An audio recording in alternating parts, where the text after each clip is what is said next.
Crimson Peak is a classic Gothic romance, and it's basically the age-old story of a young woman falling in love, traveling to a distant, crumbling residence, and uncovering a secret in her lover's past. I think 3 carpets, right?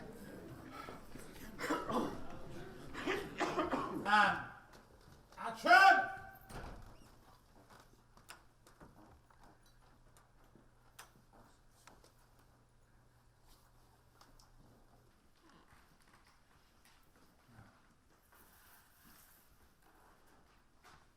Guillermo del Toro is probably, if not definitely, the primary interpreter of Gothic romance in contemporary cinema.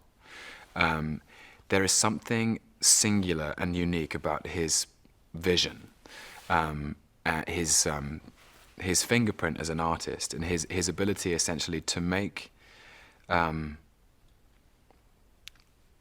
stories that seem to deal with the supernatural, that deal with ghosts, and make them intensely, emotionally real.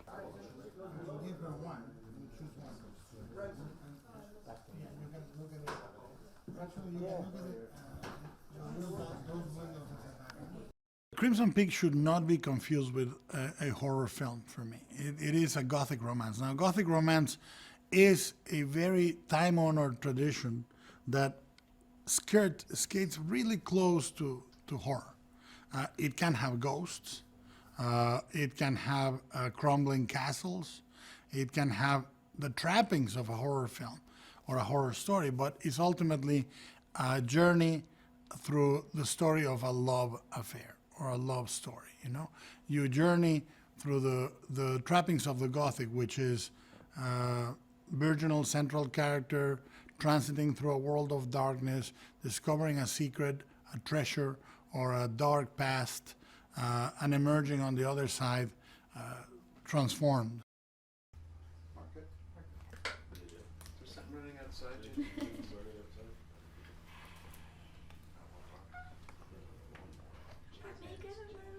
Crimson Peak is also about survival. Crimson Peak is about loss of innocence. Crimson Peak is about awakening. It's about acknowledging who you are.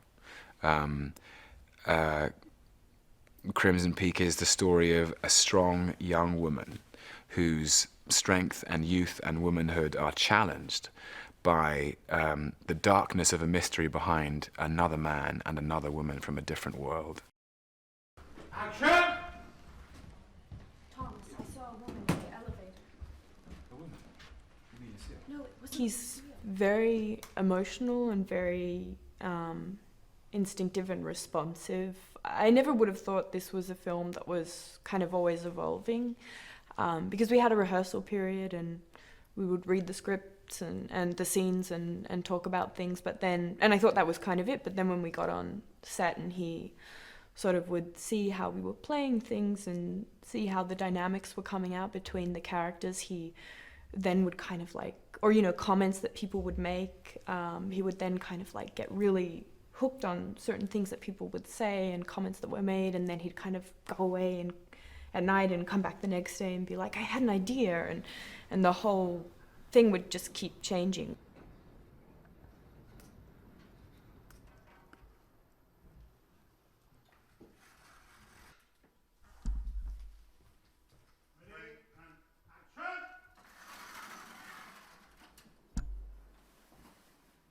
Edith is, you know, she's very strong-willed and a bit of a loner, I guess. She likes to think she's very intellectual and very sort of sure of things. But in a way, I think, unfortunately, like the more she loses, the more it kind of actually benefits her in a strange way.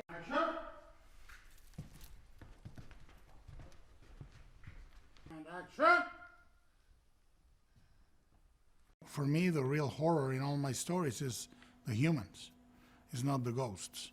The ghosts may be scary for a moment and this and that, but the real horror comes from the human heart and the human spirit.